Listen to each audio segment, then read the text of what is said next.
মাজুলী ব্ৰহ্মপুত্ৰৰ জুবিনৰ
আমাৰ এই বছৰ আমি চতুৰ্থ বছৰৰ বাবে আৰম্ভ কৰিছোঁ।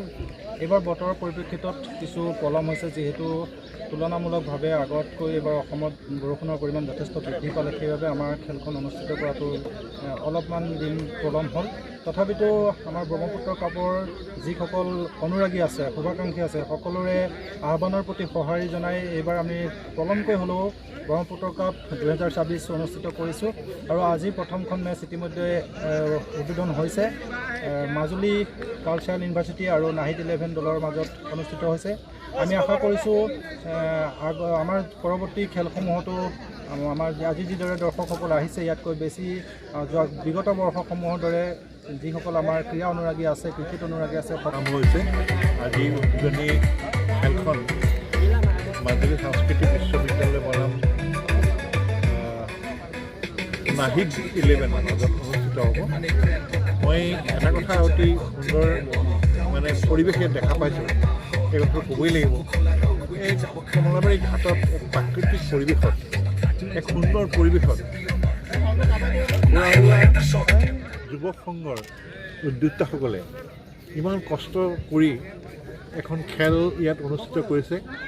ইয়াৰ যোগেদি মই ভাবিছোঁ সমগ্ৰ মাজুলীত নহয়, সমগ্ৰ অসমত সম্প্ৰীতি আৰু সমন্বয়ৰ এক বাৰ্তা কঢ়িয়াই আনিছে। মই দেখিছোঁ যোৱা বছৰ খেলোঁতে আহিছে, বিভিন্ন ঠাইৰ খেলুৱৈসকল আহিছে, বিভিন্ন দলৰ হৈ তেওঁলোকে খেলিছে।